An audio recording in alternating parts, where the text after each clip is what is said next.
Bienvenue dans un énième podcast de jeux de société.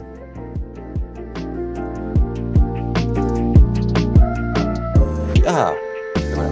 Eh bien, bonjour.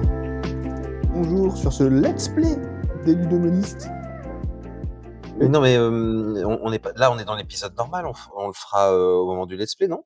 Parce que sinon, on n'aura pas Ah, d'intro dans notre épisode. ah bah c'est vrai. Eh bien, bonjour. Mais Bonjour bonjour. dans quoi déjà? Dans un énième podcast de jeux de société. Ouais, ouais, Oh. c'est parce que comme tu as plusieurs podcasts à ton actif. Ah ouais, c'est ça. Regardez qui parle. Bonjour le magnifique. Bonjour Richard, comment ça va? Ça va, ça va. J'ai réussi à faire une partie de tu te mets combien hier. Ouh. J'étais très heureux. Ah, j'ai fait une partie de Limite semaine dernière. Tiens Oui. donc! Oui, oui, des gens écoutent ce podcast et m'offrent les jeux qui sont, dans mes jeux qui me font de l'œil, tant mieux. Et Alors est-ce que c'était bien? alors le jeu est une abîme de lui-même. Alors déjà, D'accord. je limite, Limite, c'est un jeu où on est une société, on est une civilisation, on essaye de s'en sortir.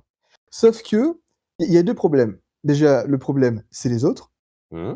parce qu'ils essayent de s'en sortir tout comme toi, mais parfois ils font des choix qui, ne sont pas coopérative friendly.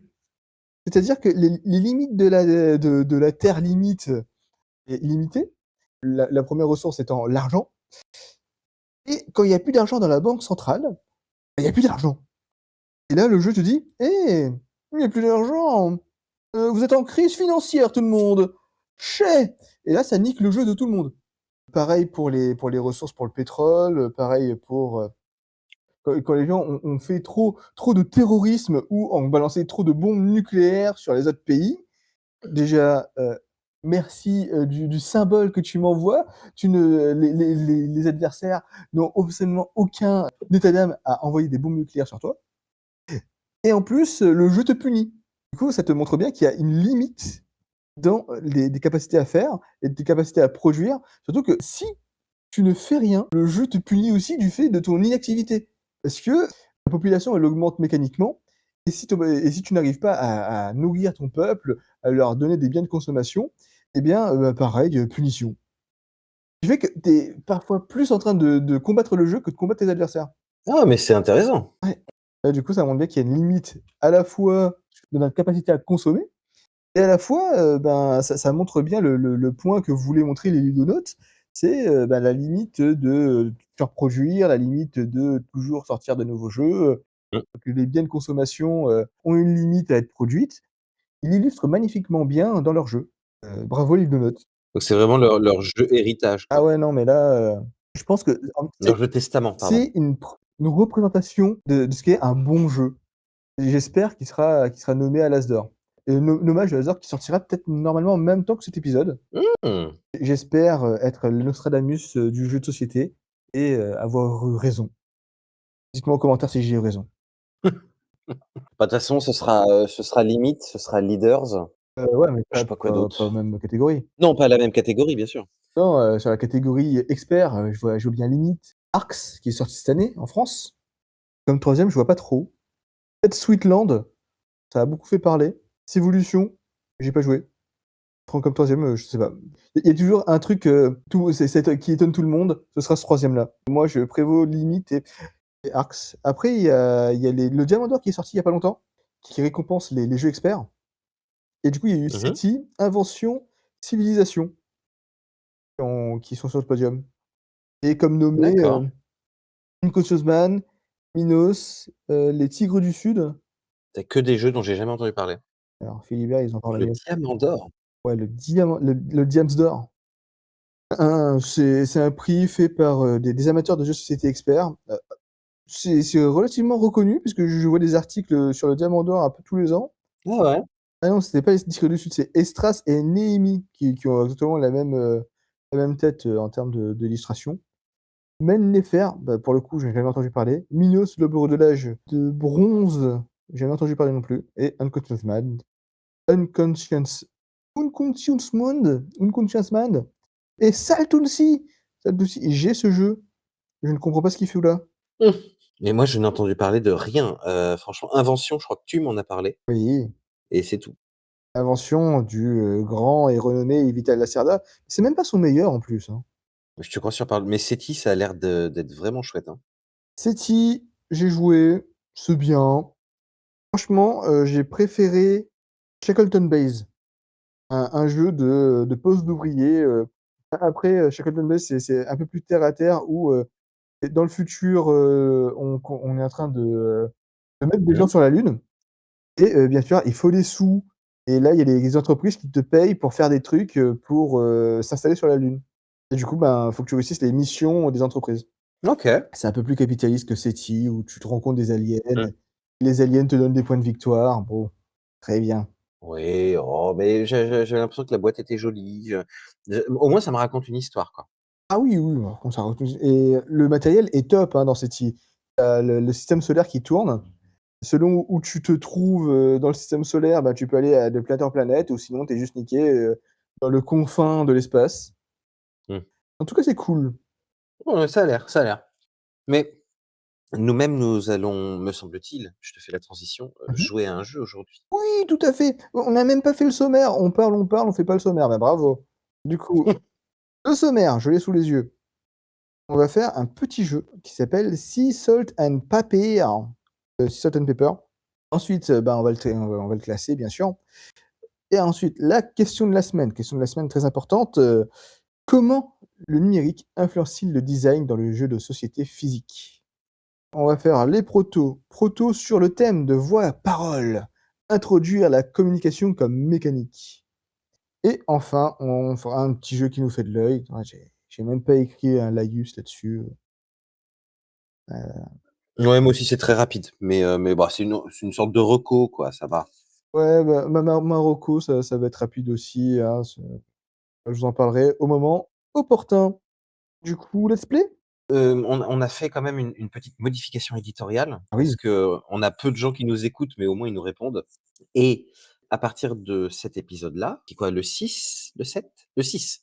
On va pas enregistrer le let's play, Mmh. on va l'enregistrer pour YouTube et nous, on se retrouve dans quelques instants pour comment dire? Un retour d'expérience, un ressenti, Et ben, très bien.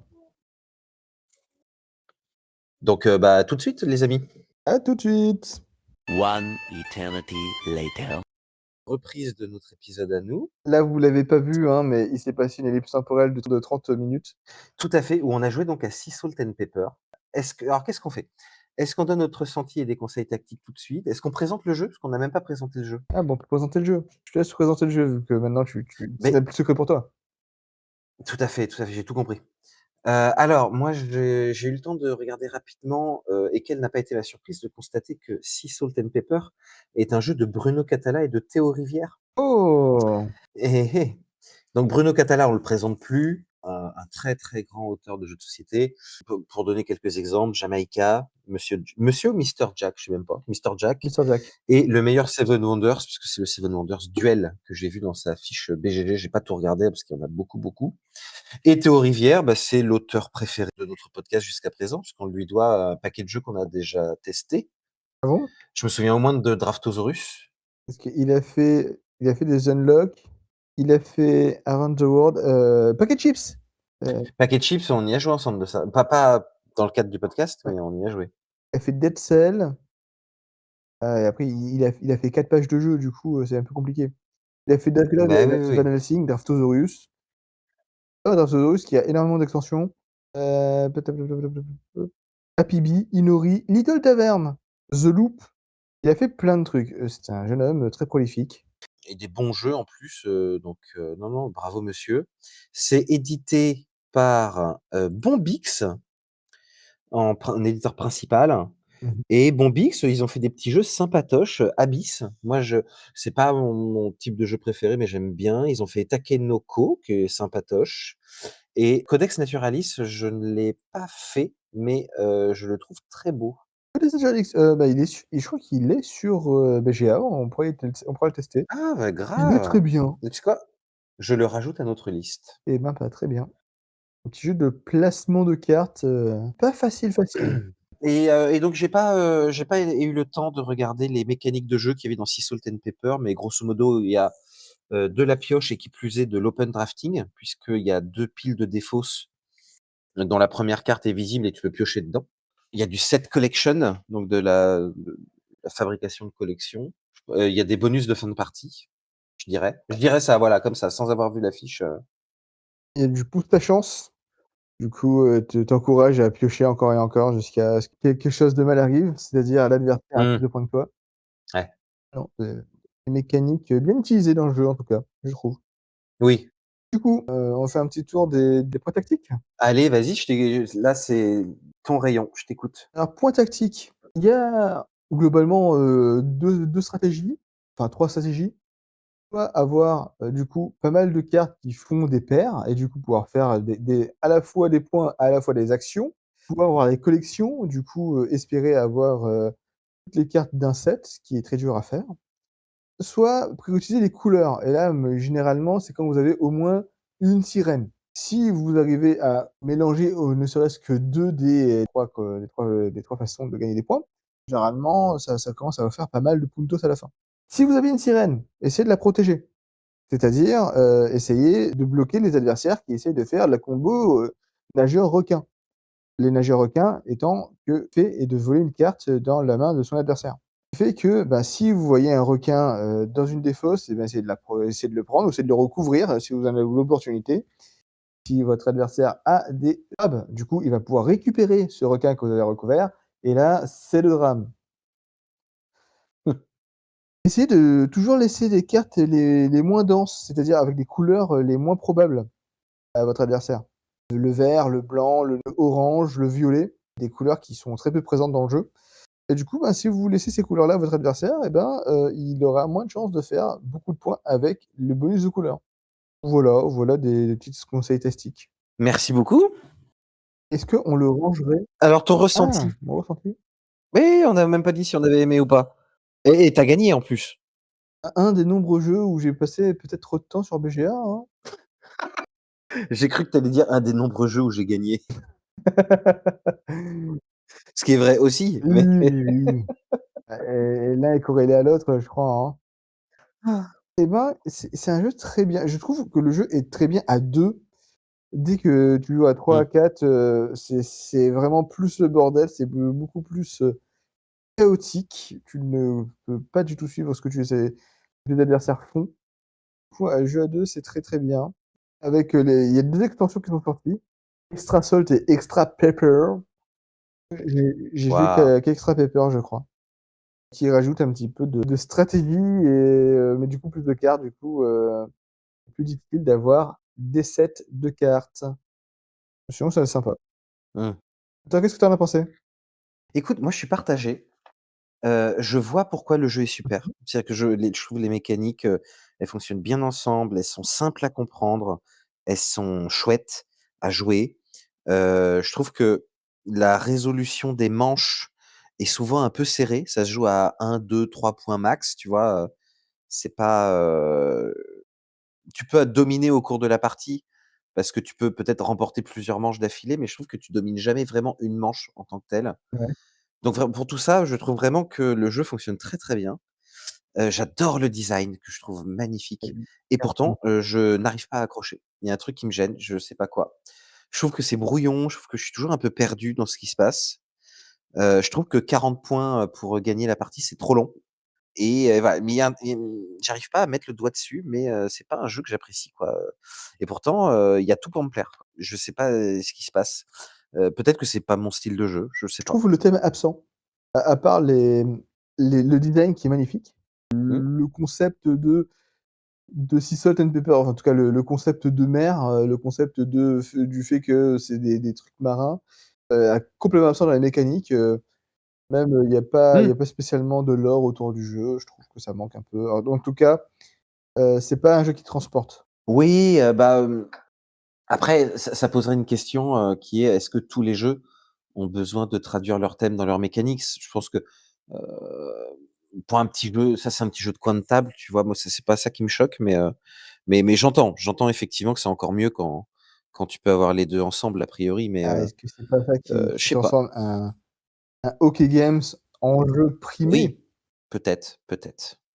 Mais donc voilà, moi j'ai pas, je reconnais beaucoup de qualités à ce jeu, mais j'arrive pas à l'aimer, quoi. Ouais, je comprends. Du coup, dans notre classement, où est-ce qu'il se place? Ah bah alors, dans notre classement, je reprends le classement. Le classement. Donc là, notre classement actuel, donc en première position, il y a Mmh. Leaders, deuxième position Tag Team, troisième position Altered, quatrième position Duel pour Cardia, cinquième position Draftosaurus. À titre tu me demandes à moi en premier. Bah, je peux réagir, hein, à titre Bah, c'est comme tu veux. purement personnel et si on fait parler la sacro-sainte science, qu'on utilise, non pas à tort à travers, mais justement avec droiture Et objectivité. et objectivité, bien sûr. Je pense que malgré toutes ces qualités, le jeu n'est bon qu'à 2, là où, tous les jeux qu'on a joués, soit ils se jouent que à 2 et c'est écrit sur la boîte, soit, ils sont très bien, à plus. Le thème, il est un peu moins bien que dans tous les autres jeux qu'on a testés. Mmh. Malheureusement, je pense qu'il serait au bas du classement. C'est là où je le mettais également, on est d'accord. Ah, Tyrannosaurus quand même, il y avait des dinosaures et ils étaient palpables. Enfin, pas sur BGA, mais C'est vrai. Donc Sea Salt and Pepper termine notre classement pour l'instant.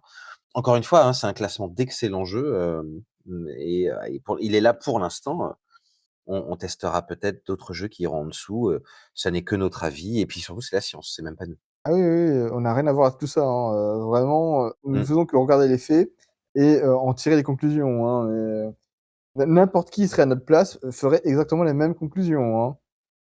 tout à fait. Bah, donc voilà, ça conclut, notre let's play et notre ressenti sur le jeu. Est-ce qu'on passe à la question de la semaine? Allez, question de la semaine et nouveau jingle. Mmh mh. Attends, j'avais préparé un truc. Hem, petite, tu penses que c'est la petite question de la semaine? Ouais, je le faisais mieux tout à l'heure, oh là là. Ouais, j'essaie d'imiter Claude François, mais c'est pas fou. Moi, j'ai eu un petit peu peur parce que j'ai cru que c'était lui. Alors que ma compagne m'a dit, «On dirait un vieux qui imite Claude François». Je la trouve, sévère. OK, elle aussi, elle utilise la science, mais pas de la bonne façon.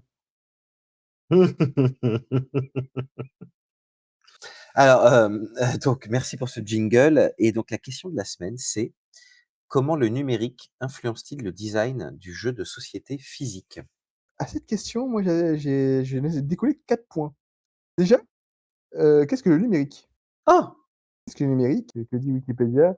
Nous ne parlons pas, du site Les Numériques qui font de très bons comparatifs, hein, de téléphones, d'ordinateurs, je regarde je jette toujours un œil quand j'achète du nouveau matériel. Les Numériques, franchement, vous faites du bon taf. Ou en tout cas, si vous en faites du mauvais, ça se voit pas trop. Le numérique, c'est une information qui se présente sous forme de nombres associés à une indication de grandeur physique à laquelle s'appliquent permettent des calculs des statistiques. On a pris l'habitude de désigner comme numérique, des données ou tout ce qui est traité par ordinateur ou, par machine de calcul programmable, des machines de Turing, tout ça, et cetera. La culture numérique, et c'est donc ça dont on va parler aujourd'hui, désigne par extension les relations sociales dans les circonstances où dominent les médias reposant sur ces systèmes, c'est-à-dire les systèmes informatiques.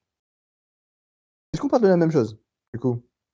Tu es parti là-dessus ou pas? Ah, tu me poses la question? Oui, oui, je te parle de ça. J'avoue, j'ai rien à rajouter, je suis désolé, je sais pas. Eh bah, c'est pas grave. Je sais pas du tout.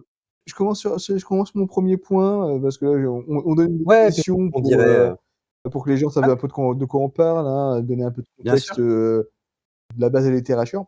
Alors, le numérique, du coup, si on prend, en fait, que ce soit les médias qui sont en base de numérique, on va forcément parler des applications et du Mmh. coup, des applications dans les jeux de société, il y en a, c'est utilisé de différentes façons. La première façon, c'est comme un petit add-on très sympa.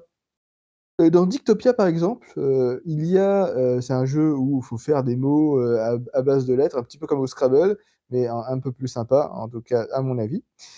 Le jeu propose une petite musique d'ambiance, via à récupérer via un QR code pour, comme timer.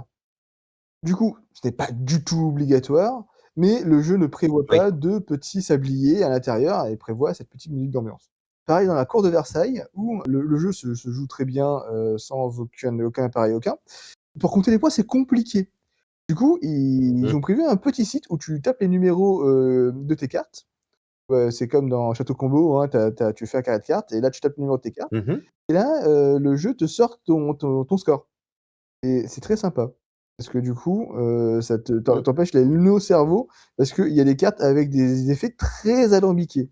Il y a aussi des jeux, tu sais, où l'application compagnon va servir d'ambiance avec une musique, avec des Mmh visuels, mh. avec un minuteur, je pense à Unlock par exemple ou à des jeux d'enquête, Ouais, mais Unlock et du coup, c'était mon deuxième point.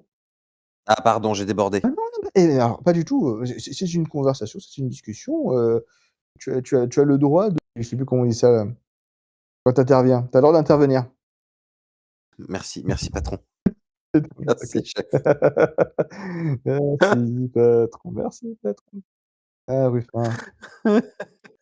Parce que dans Unlock, comme dans d'autres jeux, l'application fait partie intégrante des mécaniques. Tu dois taper un code parfois sur l'application pour savoir si tu as, bien résolu une énigme ou pas. Et du coup, sans l'application, le jeu est injouable. C'est une composante du jeu. C'est vrai dans Unlock, c'est vrai dans le Pacte avec le diable, où, du coup le mélange des cartes, se fait enfin le mélange des coffres se fait via l'application. Mmh. Tu avais d'autres exemples, Ah oui, oui, oui, alors moi j'ai un exemple très particulier Mmh parce que mh. j'avais kickstarté un jeu il y a bien longtemps Mmh. qui s'appelait j'ai retrouvé le titre pour l'occasion, World of Yoho. C'était un jeu de pirates où, par l'application, tu posais ton téléphone sur le plateau de jeu et ton téléphone était le pion Oh! et faisait tous les calculs et ça se jouait complètement par le téléphone. Mais j'en viens à mon avis à un gros défaut, bah, c'est qu'aujourd'hui l'application n'est plus supportée, Ah n'est plus mise merde! à jour et le jeu est inutilisable. Oh! Et ouais et c'est un vrai problème, c'est la mise à jour d'application, bah, ça demande des codeurs, ça demande, des développeurs, je sais pas, des tests, et bah, si, par exemple, tu n'édites plus le jeu, bah, il y a plus de raison qu'à terme tu maintiennes à jour l'application, quoi. À la mort d'un jeu. Du coup, tu l'as plus? Ouais. Bah, ici, il est chez moi, mais il est injouable. C'est vraiment très dommage. Moi, Ouais. je trouve que si les éditeurs n'entretiennent plus, du coup, l'application, qu'ils le mettent en libre accès, que les gens, le fassent, s'ils ont envie, quoi, qu'ils gardent pas le code pour eux, quoi. Ouais, c'est Bah, ouais, c'est vrai, c'est vrai. Mais après, tu sais, je sais pas, le problème, c'est que quand tu as un éditeur qui décide d'arrêter un jeu, est-ce qu'il a fait faillite? Est-ce qu'il dispose encore des droits? Est-ce que enfin, tu vois, c'est peut-être plus complexe que juste une volonté de ou un manque de volonté de mettre l'application, à disposition, quoi. Je sais pas du tout. Enfin, quoi qu'il en soit, là, moi, je trouve que le fait d'avoir des applications compagnons, c'est chouette quand le jeu le commande. J'aime bien l'idée d'avoir, ce mélange d'outils comme ça. Maintenant, bah, il faut être rigoureux sur le suivi de l'application pour que tu puisses, pérenniser ton jeu dans le temps, quoi. De toute façon, encore une fois, le jeu était un Kickstarter, hein, je sais pas si ça a eu un gros succès, il y a peut-être pas de raison économique de le maintenir aussi, tu vois? ah clairement, hein, si le jeu a pas très bien marché, que ça va leur coûter beaucoup plus cher de maintenir l'application plutôt que ce que ça leur a que ce que ça leur a fait gagner, il y a des raisonnements économiques derrière, hein, c'est sûr. Mais en tout cas, ça en faisait un jeu très original, très sympa. Il y avait peut-être un autre écueil, peut-être que tu auras des choses à dire sur ce sujet-là, parce que tu as peut-être testé d'autres jeux de ce même type, c'est que, il faut que l'application soit bien codée et pratique et notamment dans le cas de World of Yoho, l'application était très longue à télécharger, elle drainait beaucoup la batterie, Mmh. ce qui fait qu'elle était pas d'un usage très très agréable, quoi. Il fallait qu'elle récupère aussi la caméra, Ouais, il y avait ouais, tout à du fait. streaming de caméra à tout moment, du coup, c'est sûr que ça plombe un peu la batterie, hein. Ouais, ouais, parce qu'il y a ça quoi, si ton application elle devient un facteur bloquant pour le jeu ou en tout cas un facteur de ralentissement, ça parasite l'expérience, quoi. Donc clairement. En plus, il fallait un téléphone par joueur.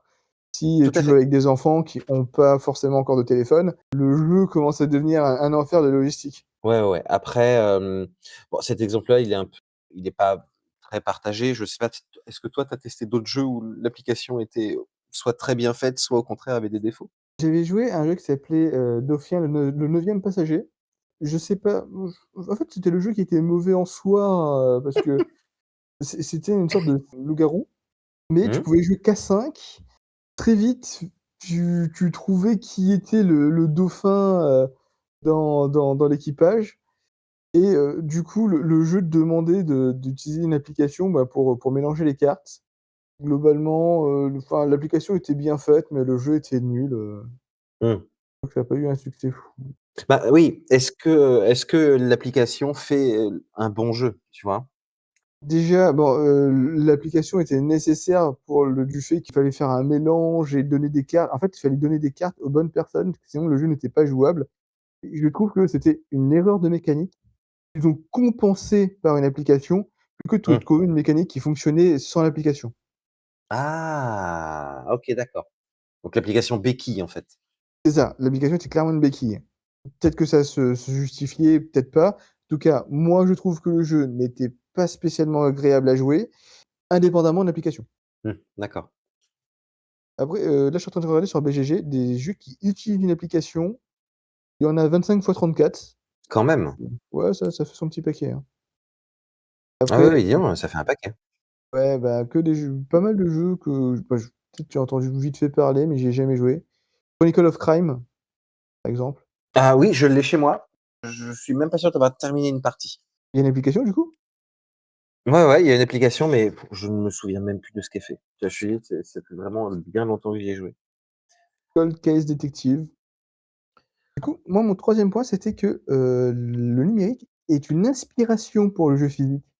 Mmh mh. Alors, on peut citer comme, Slay the Spire, The Oui, Witcher, les différents jeux The Witcher, les différents jeux Cyberpunk 2077 ou, le Kickstarter qu'on a tous les 2 kickstarté, Don't Starve. tu as fait ah, tu as je savais pas que tu avais kickstarté toi aussi. Ah si, j'ai kickstarté, Oui, oui, oui, oui. Alors, en revanche, je ne sais pas si toutes les expériences sont heureuses ou pas. J'ai entendu que Slay the Spire était très bien. mmh Don't mh. Starve, bah, par définition, on n'y a pas joué. Quitte à citer d'autres, Dead Cells, je sais pas. Je crois que j'en ai entendu plutôt du bien. Ouais, j'ai entendu du bien aussi. Moi, j'ai Stardew Valley chez moi, il est À ne super. pas mettre entre toutes les mains. Bah, moi, j'ai Cyberpunk, Mmh mh. Gang of Night City. C'est sympa, c'est gentillet, je préfère, Rising Sun qui Mmh. est un peu du même style, même si c'est pas totalement le même jeu, hein, mais bon. Après, je me demande, tu vois, c'est, est-ce que sur cette question, donc plus que d'inspiration, c'est presque de l'adaptation. Est-ce que l'adaptation d'un jeu, Ouais.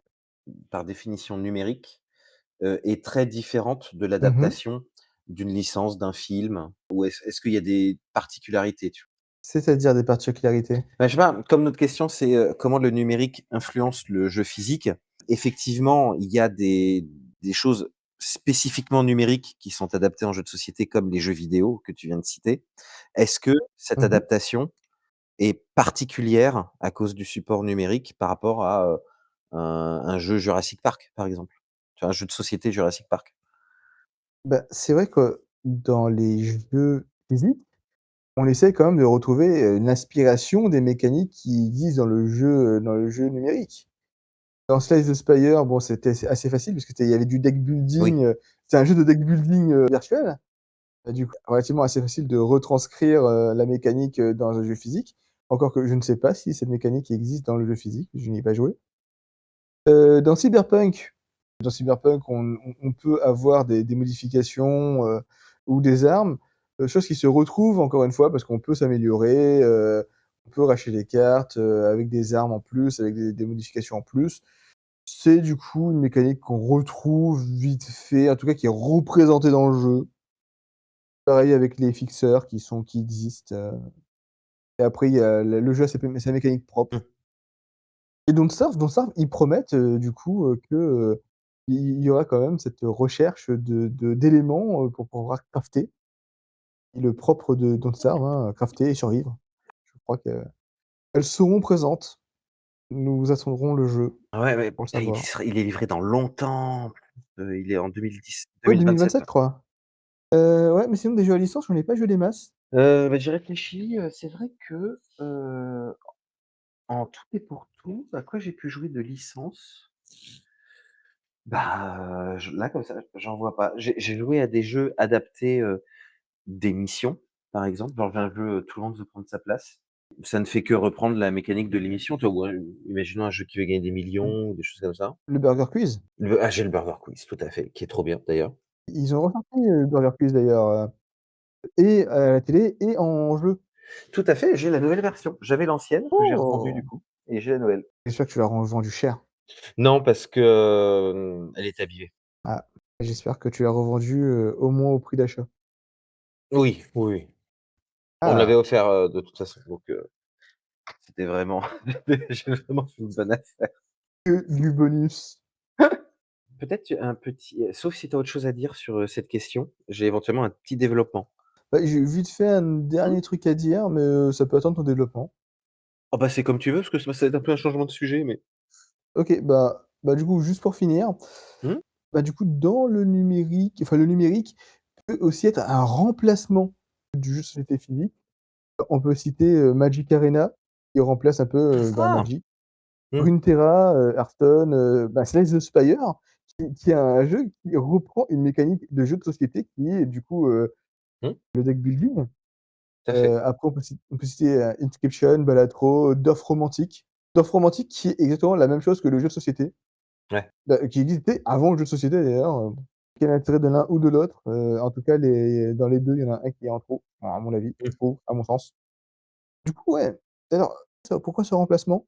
Typiquement Magic Arena, au lieu de, passer son week-end à jouer à Magic, on peut passer toutes ses soirées, tout son week-end en plus que des week-ends qu'on devrait passer déjà à jouer à Magic et du coup, c'est presque une suite logique, de faire des applications, en tout cas pour certains jeux. Ouais, bah, c'est le mouvement classique quand tu as un produit qui fonctionne, généralement tu essaies de l'adapter sur le plus de plateformes possible et il y a une application Scrabble, il y a une application Aventurier du Rail, il y a un jeu route, tu vois? Bon, bah, c'est Ouais, une manière de toucher un public différent avec un usage différent, tu vois? il y a une application Monopoly et il y a le jeu Monopoly, sorti de l'application. Mmh. La boucle est bouclée. Je crois que c'est genre un succès, de dingo, hein, Monopoly Go, c'est ça? Ouais, Je crois que ça marche vraiment très, très bien, hein. je comprends pas, c'est quoi l'intérêt? Je me suis pas Moi intéressé au non truc, plus, mais bon. mais va savoir. Peut-être qu'on a bien fait de pas tomber dedans parce qu'on serait accro aujourd'hui, je sais pas. Ah peut-être. Et le plus gros impact, du numérique sur le jeu de société physique aujourd'hui, moi je pense et on en est la preuve vivante, c'est BGA.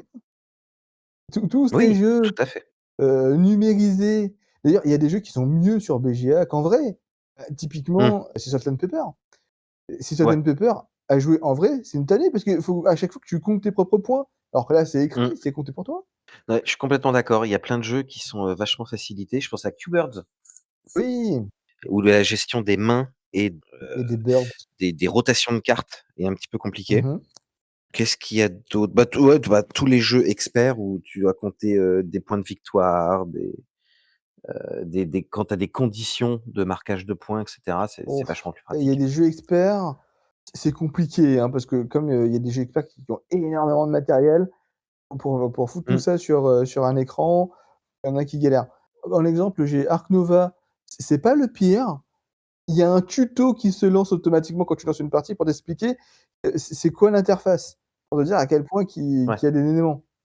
Mais je comprends. En tout cas, après il y a des jeux moins bien aussi, sur BGA, hein. Oui, bah, non, mais évidemment ça parce que, Enfin, moins bien qu'en vrai. changer de support ouais, mais, changer de support, c'est aussi, prendre le risque, d'être mieux ou moins bien adapté, au nouveau support, Mmh. quoi. Du coup, tu veux rajouter quelque chose? Oui, oui, oui, je me disais, en fait, est-ce que le numérique, il y a pas, j'avais préparé 2 autres idées, Mmh mh. d'influence ou de modification du jeu de société. D'abord, on en a un petit peu parlé là, au dernier épisode, le fait qu'aujourd'hui, les jeux de société vont essayer de tirer parti de l'idée de publicité numérique, si je peux m'exprimer ainsi. C'est-à-dire que, bah, ils vont être, calibrés autant sur leur style que sur leur déroulé pour pouvoir aller sur les réseaux sociaux, pouvoir filmer une partie, pouvoir filmer un petit reel ou, Ouais, des jeux instagrammables. un petit post rapide. Voilà, des jeux exactement, putain, c'était le terme qu'il me fallait, c'était ça. Donc, des jeux instagrammables, des jeux qui vont être faciles à partager, qui vont, être tout de suite agréables à la vue. Et aussi, est-ce que ça n'influence pas, peut-être, mais là, c'est vraiment une idée, de vieux con, hein, et c'est sûrement faux. La durée des parties, comme, on a toute une génération qui arrive qui, paraît-il, aurait plus de difficultés à se focaliser longtemps sur une activité. Est-ce que ça va pas aussi entraîner une diminution, en tout cas une adaptation de la manière dont on fait des jeux, Ah quoi? mais il y a forcément des gens qui vont essayer. Ah bah, oui, oui, oui, oui, de toute façon, c'est certain, au moins pour essayer de faire une pub un peu dégueulasse à destination des Mmh. jeunes. Et il y avait une autre question que je me posais, c'était: est-ce qu'en revanche, on voit pas une influence du numérique sur la manière dont on présente les jeux? J'entends par là, souviens-toi, on en a parlé également il y a 2 épisodes, je crois, le fait que maintenant la plupart des jeux vont utiliser une charte graphique extrêmement claire, à base d'icônes, universellement reconnaissables, pour éviter les problèmes de traduction, de localisation, et cetera, et on pourrait estimer qu'en fait, ils deviennent des sortes d'interfaces, Mmh. à la manière des interfaces numériques, que ça adopte, certains de ces codes, visuels. Voilà. Comme, les cartes, les floppy disks qui sont devenus le bouton sauvegarder et que maintenant personne ne se souvient de ce que c'est qu'un Par floppy exemple. disk. Mmh. Tout à fait, mais même de manière générale, une volonté d'être extrêmement clair Ouais. visuellement, tu vois? Tout immédiatement accessible, quel que soit l'endroit où tu es sur la planète, voilà.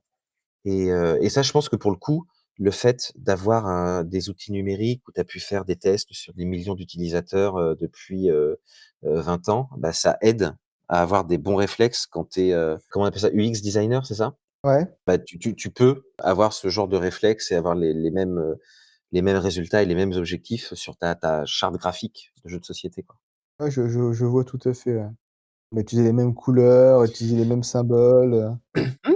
Tu vois, par exemple, si Salt and Pepper qu'on a fait tout à l'heure, allez voir, le let's play sur YouTube. Typiquement, un fonctionnement comme ça à base d'icônes pour catégoriser les cartes, pour essayer de, résumer leurs pouvoirs, leurs compétences, le et cetera. Ça m'étonne presque qu'il y ait pas des éditeurs qui font, dans la boîte juste un QR code qui mène à la règle du jeu, c'est-à-dire pour économiser le peu de papier et ou faire, le jeu avec le plus de traductions possible, et de dire: «Ah Mmh. bah, si vous voulez avoir les règles du jeu, allez sur ce site, si vous avez pas internet, niquez vos mères». Moi, j'ai déjà vu pas mal de règles du jeu où c'est une faculté. C'est-à-dire que tu peux QR coder, pour aller voir, une Ouais, vidéo, d'explication de la partie, par exemple. Mais tu as quand même mais la ouais, mais règle ça c'est un physique. add-on et c'est très bien. Si tu as pas envie de te Mmh. fatiguer à lire les règles, aller regarder des vidéos. Et c'est ce que fait, Earthbound Ranger d'ailleurs. Ouais, Ah ils ont un oui? site internet avec plein de vidéos. C'est une bonne initiative. Après est-ce que c'est bien fait? Je ne le dirai pas. Ah ça, je sais pas. En vrai, ça va dépendre de chacun des jeux, quoi, hein. En tout cas, je trouve que la démarche est Mmh mh. intéressante et c'est toujours plus facile de alors, d'un côté, je trouve ça toujours plus facile d'avoir une sorte d'aide visuelle. De l'autre côté, je pense que c'est vraiment quelque chose que tu dois préparer à l'avance parce que moi, en tout cas, j'ai jamais été dans la position de me dire: «Bon, bah, on est à 5 ou 6 autour de la table, on ouvre la boîte et puis on va se regarder une petite expli partie», tu vois? Ah tu fais jamais ça? Bah, non, j'ai jamais eu l'occasion en tout cas. Ça me semblerait presque un peu chelou, non? Bon, je sais pas, Ah, tu l'as déjà fait donc? bah, oui, oui, je fais: «Ah, tiens, je connais pas, je saurais pas trop bien vous expliquer le jeu, je le connais pas bien, Mmh. regardez cette vidéo». La vidéo dure 10 minutes, au bout de 10 minutes, tout le monde, a assez de règles complétées, complémentées, les autres joueurs qui ont pas forcément tout compris. Et donc toi qui te coltines toujours l'explication des règles, tu trouves ça plus efficace? Du coup, j'ai pas besoin de me coltiner les règles. Si je fais ça, du coup, ouais, c'est plus efficace pour moi. Voilà, pour toi, mais est-ce que les autres comprennent mieux? Je suis pas sûr, non. Oui, non, après c'est un compromis, hein, Ouais, non, mais c'était par curiosité. et pareil et il y a des jeux, j'ai un groupe de gens avec qui je joue, on joue à des jeux un peu experts.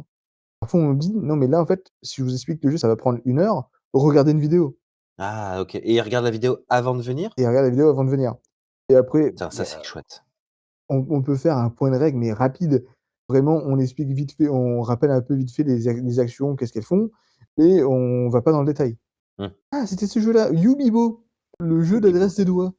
Le jeu est extrêmement instagrammable. Youbibo. Ouais, parce que Yubibo, tu fais une manche, ça te fait, la minute existentielle, d'Instagram pour faire un petit reel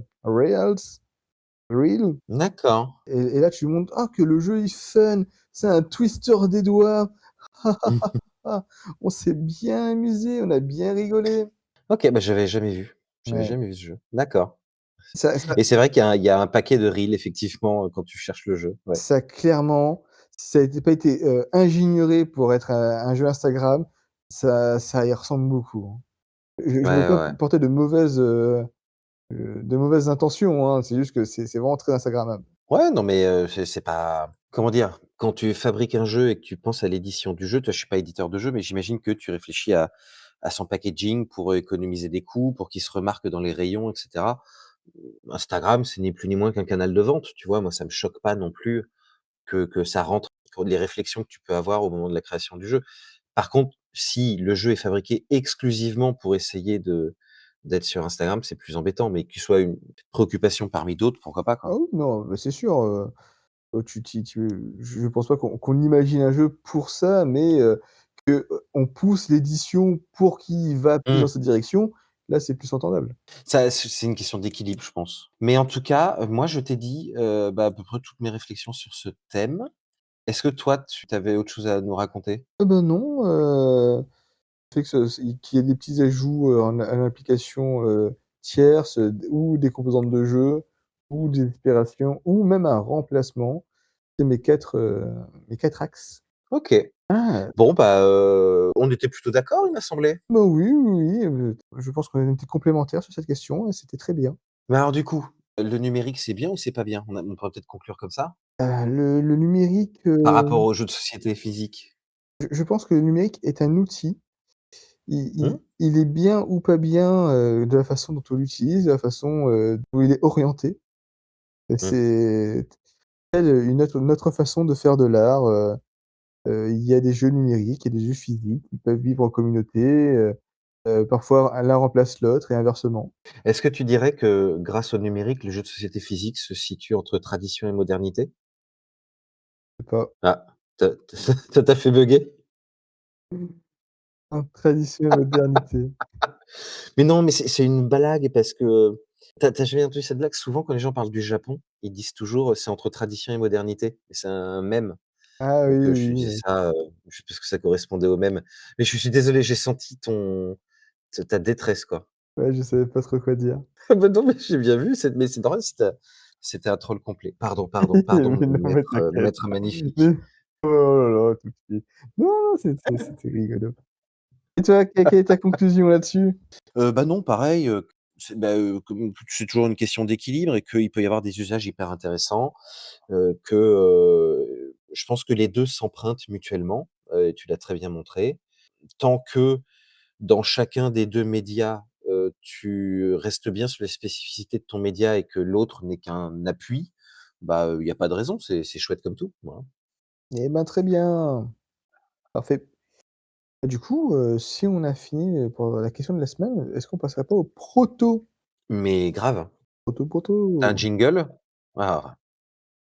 Mmh. proto, proto, badi badi badi boum, c'est le proto. Tu veux commencer? Ah, si tu veux, ça va être assez rapide. Donc le thème de cette semaine était voix et paroles, introduire la communication comme mécanique.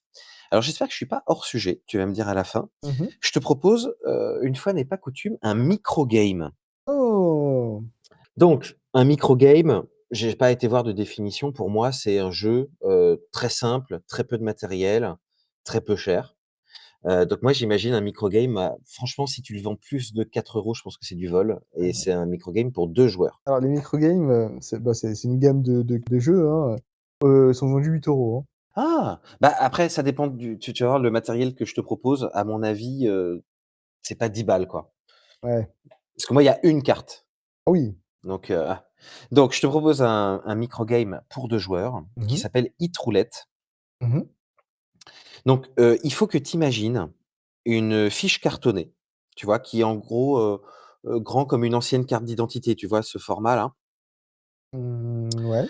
Et donc c'est une fiche cartonnée assez épaisse et à l'intérieur de cette fiche, il y a 4 petites roulettes. Tu sais, comme un disque de stationnement. Tu fais tourner la roulette et puis Ouais, ça je vois, je t'affiche, vois. un petit chiffre ou un petit symbole.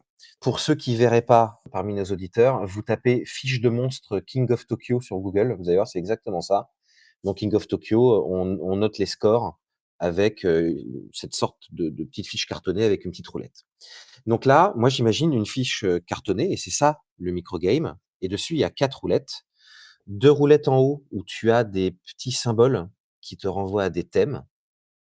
Il y a 20 thèmes et ces thèmes c'est, par exemple, aliments, lieux, personnes, véhicules, émotions, voilà. Tu imagines des thèmes un peu généraux comme ça, couleurs, tout ça Ces thèmes, elles sont écrits où? et bah, sur la fiche, D'accord, sur la fiche cartonnée OK. et les 2 roulettes du bas, c'est les scores de chacun des joueurs de 0 à 10.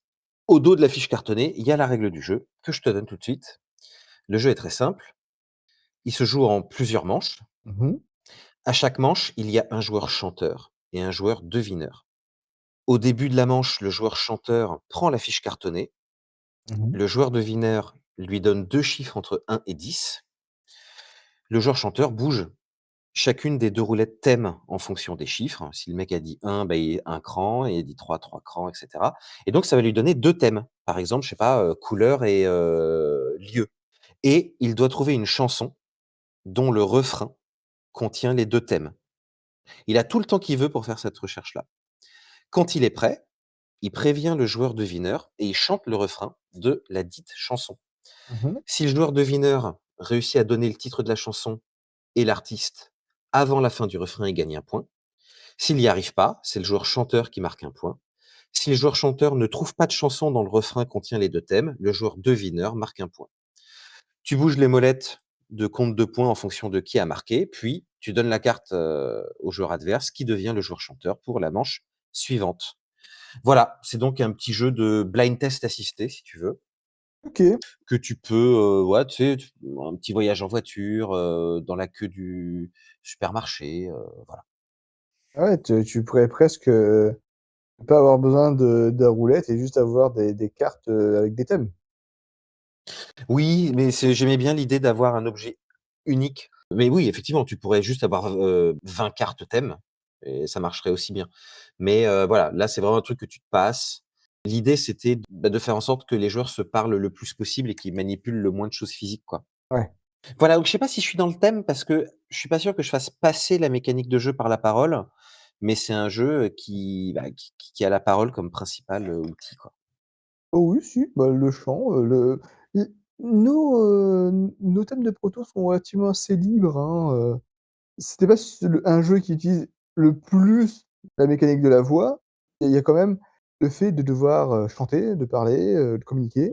Mmh. Je pense que tu réponds au thème. Ah, bah, écoute, tant mieux, parfait. Tu vas me dire si moi je réponds au thème aussi parce que Mmh? j'en suis vraiment pas sûr. Du coup, tu as fini? J'ai complètement fini. Eh ben, du coup, je vais vous présenter mon truc. Alors, quels sont les jeux qui utilisent les mécaniques de la voix? On peut citer Undercover, on peut citer Loup-garou, on peut citer Codename. Pourquoi inventer des choses quand on peut les réinventer? Bon, Mmh mh. on a tous marre, de jouer à Codename, on est tous d'accord, hein. Pas parce que c'est un mauvais Mmh jeu, mh. mais parce que, on en a trop fait. Et les gens ont trop joué et moi j'en ai trop joué. J'en ai marre de Codename. Pourtant OK. la mécanique est bien. Il y a la réflexion avec l'équipe, il y a la mémorisation, il y a la communication limitée. Et aujourd'hui, c'est la communication qui nous intéresse, alors on bazarde tout le reste. Le reste, c'est nul. Du coup, là, le jeu que je vais vous proposer, c'est RSA 256. Et ça Mmh. a rien à voir avec, le revenu de solidarité active, hein.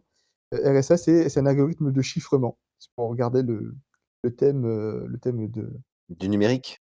le thème du numérique, le thème des agents secrets, le thème de faire passer des messages qui est un peu codé. Alors, OK. dans le jeu, on reprend le concept de codename. Du coup, on a des cartes avec des mots et on fait un rectangle de 3 fois 4 cartes. Le plus important, c'est le matériel. Dans le matériel, il y a des petites cartes avec des emplacements représentant, les positionnements des cartes. Sur ces petites cartes, il y a des trous.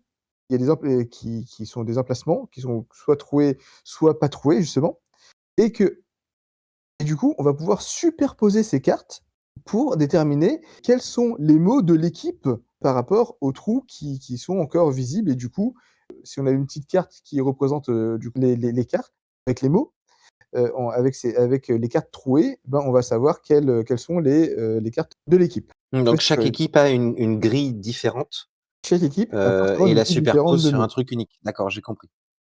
Sachant que, bah, les cartes perforées on va en avoir entre 3 et 4 par équipe. D'accord. Ce qui fait que, bah, si on superpose les cartes perforées, on va avoir entre 4 et 6 mots par équipe, vu que chaque carte perforée auront 10 trous. 10 trous sur 12, ce qui fait que, on a 4 entre 4 et 6 mots. OK. Maintenant, avant que, on commence la manche, les chefs d'équipe, qui connaissent les mots de l'équipe et le reste de l'équipe ne le connaît pas, Mmh. vont noter, le numéro des cartes perforées. Il y aura un numéro sur chaque carte perforée, ils la notent. Ils mélangent les cartes perforées avec les cartes perforées de l'équipe adverse et on distribue les cartes perforées au hasard au reste des joueurs. Ce qui fait que, à part les chefs d'équipe, personne sait qui est avec qui. Comme, D'accord. Attends, mais qui avec qui, tu veux dire les joueurs ou les cartes? bah, les joueurs, ils savent pas avec qui ils sont, vu qu'ils ont chacun Ah. une carte perforée qui sont à eux, qui appartiennent à une équipe, mais ils savent pas si ça appartiennent à l'équipe A ou l'équipe B. Ah oui, oui, oui, d'accord. Les la prov la le statut des cartes perforées est inconnu, C'est mais ça. les joueurs, ils savent dans quelle équipe ils sont, eux? Bah, non, Ah d'accord, bah, c'est ça que j'avais pas compris. OK. le chef d'équipe, celui qui fait deviner, il connaît ses mots, il connaît les Mmh mh. cartes perforées qui appartiennent à son équipe. Mmh. Mais, les autres joueurs, ils savent juste qu'ils ont une carte parfois qui leur est attribuée, qu'une carte appartient à une équipe, mais ils savent pas laquelle. OK, OK, ça y est, j'y suis. Maintenant, comme dans le codename, chaque chef d'équipe va dire un chiffre, qui est le nombre de mots qu'il veut faire deviner et un mot qui a un lien avec les mots qu'il veut faire deviner. Chaque, chef d'équipe fait ça 3 fois et ensuite, chaque joueur qui n'est pas le chef d'équipe vont essayer de deviner les mots qui sont dans leur équipe, sachant que, bah, il y a des mots qui sont pas possibles vu que leur carte est perforée et qu'il y a peut-être des mots qu'un des chefs d'équipe a dit qui n'est pas possible qu'eux ils ont et aussi, bah, du coup, ben, il y a que 6 mots à te faire deviner, du coup, il y a forcément des mots qui ne sont pas, des mots de leur équipe et qui sont leurs coéquipiers. Ils gagnent 1 point par mot trouvé et 1 point par coéquipier trouvé. Le chef d'équipe, il gagne autant de points qu'il y a de membres d'équipe si tout le monde a trouvé un mot. Et s'ils ont trouvé 2 mots, bah, c'est le double de points. S'ils ont trouvé 3 mots, c'est le triple de points. Et c'est un jeu compétitif. Du coup, tout le monde est les uns contre les autres. Mmh. Celui qui a gagné le plus de points à la fin gagne. On peut faire autant de manches qu'il y a de gens qui jouent. C'est un jeu qui Oui, oui, peut pour se faire jouer, varier les chefs d'équipe. Ouais, d'accord. ouais, ouais, c'est un jeu qui peut se jouer de 4 à 8. Ça peut faire long, 8 manches. Ouais. Et faites autant de manches que vous voulez, j'ai pas encore décidé, combien de manches il faut faire, mais voilà. Donc concrètement, tu te ouais, en fait, c'est plus comme dans Codename, tu fais un pavage de cartes. Là, tu as déjà des listes de mots, en fait, qui Ah non, si, correspondent à tu fais quand même tes un pavage de cartes. Parce que la carte perforée, justement, elle représente le pavage ah d'accord, elle représente, OK. et du coup, tu as 10 trous qui représentent le pavage parmi les 12.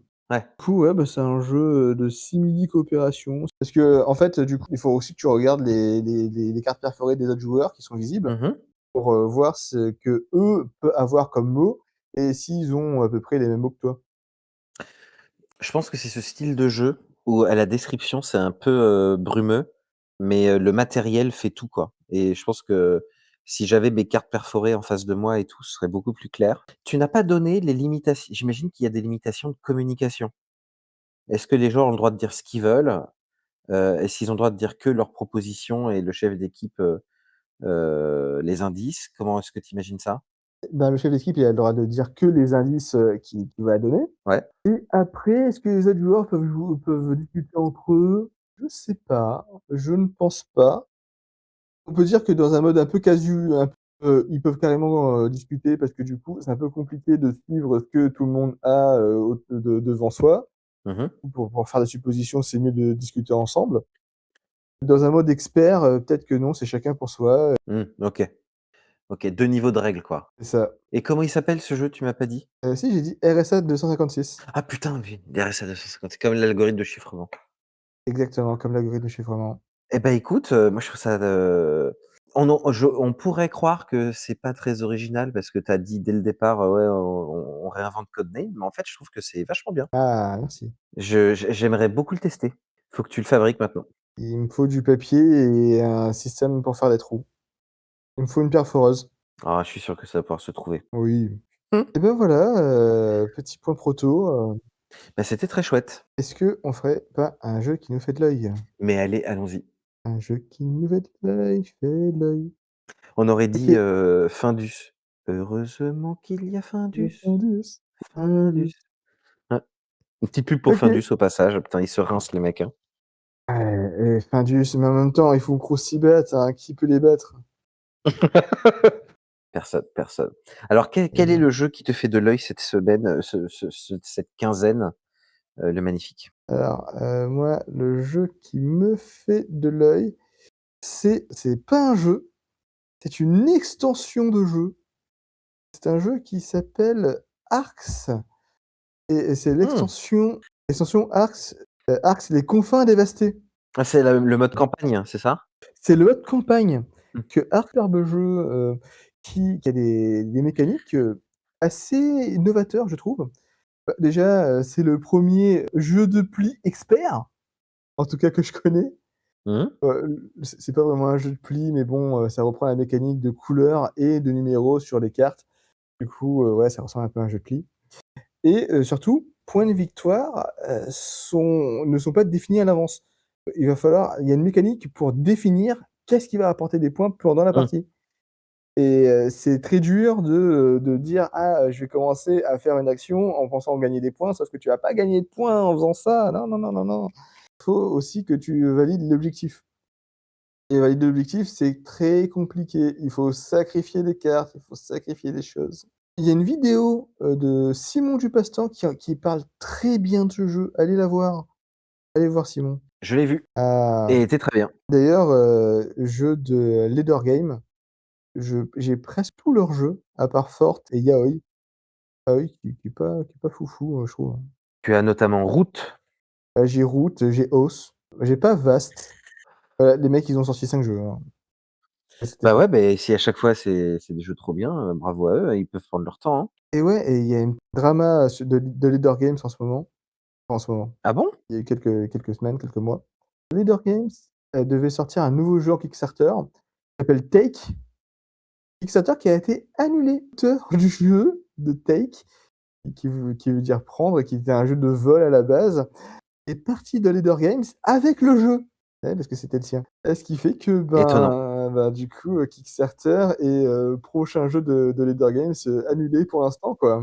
Ouais, ouais et on sait pas trop ce qui s'est passé et je crois que dans les communiqués, ils étaient plutôt cordiaux en plus. Ouais, ouais, ils veulent pas trop se mettre à dos. Peut-être qu'ils vont retravailler ensemble, on sait pas, En tout Ouais. cas, Take, pas pour tout de suite. C'est dommage parce que ça avait l'air chouette, c'est un jeu de casse, je crois, c'est ça? Ouais, c'est ça. Ah ouais, j'aime bien. OK. En plus, j'aime bien les illustrations, c'est toujours la même personne qui les fait, je crois. Mmh et c'est cher, l'extension Dark? Le mode campagne? Oh, à peine 2 fois le prix du jeu. Merde. OK, OK. Et apparemment, Ark a été prévu pour jouer avec l'extension. Oui, l'hypothèse de Simon, c'est que, en fait, ils ont sûrement dû couper le jeu en 2 parce que c'était trop, quoi. Ouais, Mais ça prend sens avec l'extension. et en même temps, quand tu vois Root, quand tu vois Os, que l'auteur a eu beaucoup trop de pression après avoir fait la magnificence qui est Root, il a fait: «OK, je vais mettre encore plus de trucs» et Mmh. c'est un bordel sans nom. Il y a 5 exceptions à chaque règle. Tu peux Ah ouais. tu peux pas y jouer, c'est impossible. Enfin, en tout cas, tu peux pas expliquer les règles à quelqu'un qui n'y a pas qui l'a pas lu, et c'est sûr et certain. Parce qu'à chaque fois que non, mais à chaque fois que tu fais un truc, je fais: «Tu peux faire ça, mais tu peux faire cette autre façon de gagner le jeu, qui est décrite dans les règles de hausse, 3.14». Tu as déjà que Root, les règles, elles sont chaudes, je trouve. Ça, si tu me dis que c'est pire, waouh. Mais Root, les règles, elles sont chaudes parce qu'à chaque faction a ses propres règles et du coup, Ouais, bah, c'est ça qui est déroutant. Ouais, faut ouais. les connaître. Hausse, c'est tous les joueurs doivent connaître un paquet de règles monumentales dès le départ. Ouais. C'est pas tu peux regarder ton adversaire comment il joue et après dire, découler des stratégies comme dans Root, tu connais tes règles, il connaît ses règles, on n'a pas besoin de connaître nos règles, les règles de l'autre. Non, non, non, là, tu Mmh. dois connaître toutes les règles dès le départ. Ouais, OK, OK, c'est rude. Ouais. D'accord. Alors que Arx, le jeu de base, il est compréhensible en 20 minutes. Mmh. Bah, je l'ai pas testé, je l'ai pas testé. Tu l'as toi? Ouais, je l'ai. Je ferai tester, Et ah bah, oui, l'occasion. avec plaisir, avec plaisir. Il est pas sur BGA éventuellement? Je ne crois pas. Ouais, m'étonnerait. Il y a aucun jeu de Leader Games qui est sur, GA, hein. Ouais, c'est ça, ouais. Ils font leurs propres, leurs propres applications, Ah oui, pour bah oui, c'est vrai, tu me diras, pourquoi, se mettre sur BGA quand tu fabriques ton application mobile? Ouais, ouais, ah oui, effectivement. en tout cas, c'est le cas pour Root. OK, et toi, c'est C'est quoi leur plus ton oui? alors moi, comment dire? Plus simple, plus accessible. Le jeu qui me fait de l'œil actuellement, c'est Splendor Kids. Splendor Kids, qui est paru, j'ai même pas regardé la date de parution, je crois que c'est de cette année. C'est donc un jeu de Marc André. Marc André, bah, c'est, le monsieur qui a fait Splendor. Il a fait également Majesty et Catherine André, dont c'est le premier jeu. C'est édité par Space Cowboys, qui ont donc fait, vous le devinerez sans mal, Splendor. Et ils ont fait aussi Jaipur, Skull et tu sais ce jeu, qui m'a t dont la boîte m'a toujours fasciné, Time, mais, écrit, T-I-M-E.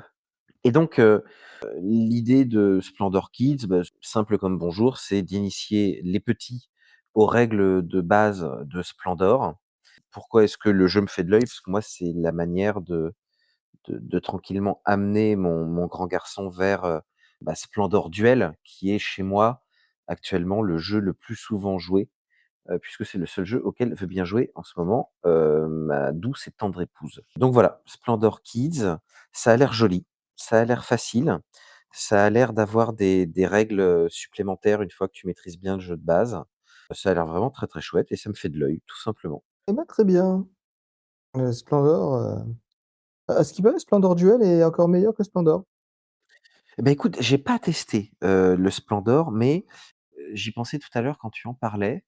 Moi, je trouve de plus en plus que en fait, les jeux de société à 2, c'est quand même vachement bien, quoi. Bah ouais. Ouais, je suis pas sûr que ta femme, elle soit d'accord pour jouer à Leaders.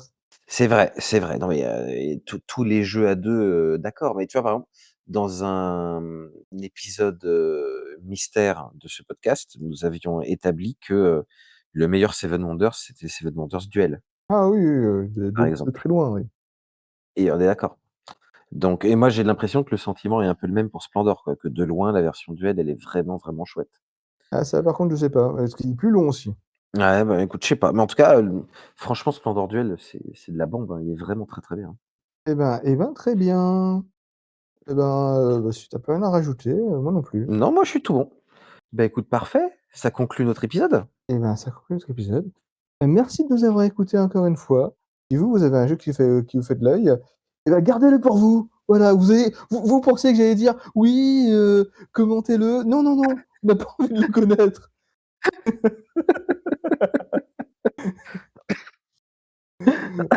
Ah, j'en ai perdu mes moyens. Toujours, dans la surprise. «Ah, vous m'attendiez là? Hop, hop, là-bas!» Ah là là, mais c'est, je D'ailleurs sais pas quoi dire. Non, je sais pas quoi dire. d'ailleurs, regarde derrière ton canapé. Eh oui, c'est moi! Mmh. Ah tiens, tu es fluide, tu es mouvant. On peut pas te saisir. Je suis tel le la feuille de Levant. Bah, écoutez, bravo, à la semaine prochaine alors. Allez, à À la la semaine non, à la prochaine. quinzaine prochaine, pardon. Ah, c'est vrai. Semaine prochaine, c'est il y a un Metagames sur quoi déjà? Attends, je peux te donner l'info si tu me laisses, le prochain, alors, ce sera sur Deux pommes, trois pains, si je ne m'abuse. Eh ben non, parce que Ne Pommes-toi pas, c'est l'épisode qui est sorti la semaine dernière. Ah, mais oui, on est dans le Eh futur, sur oui, on est Trivial dans le Pursuit, dans ce futur. cas-là. Un Trivial Pursuit, ah là là, eh, ça va être bien. Il Oui, était ouais, bah, ouais, très bien. Deux pommes, trois pains, comme j'ai dit à la fin de l'épisode d'avant que, bah, sans doute que vous n'avez pas écouté, mais que comme vous écoutez celui-ci, je me suis trompé dans les règles. Indulgence, que diable! Bon, mais je pense qu'on a une communauté, déjà, je pense qu'on a une communauté, c'est déjà pas mal, mais je pense qu'on a une communauté, mature, tu vois? Qui est capable de pardonner. Ouais, d'ailleurs, si on regarde les analyses, il y a un de nos abonnés qui n'a pas écouté les derniers événements du podcast, hein, honte à lui. Putain, insupportable. On ira le Ouais, chercher chez lui. On sait où vous habitez, nos 3 abonnés, hein. Bon, bah, écoute, Moins loin que d'autres. on conclut parce que sinon on va dormir là. Ah oui, bien sûr. Allez, bonne journée. Allez, au revoir. Au revoir.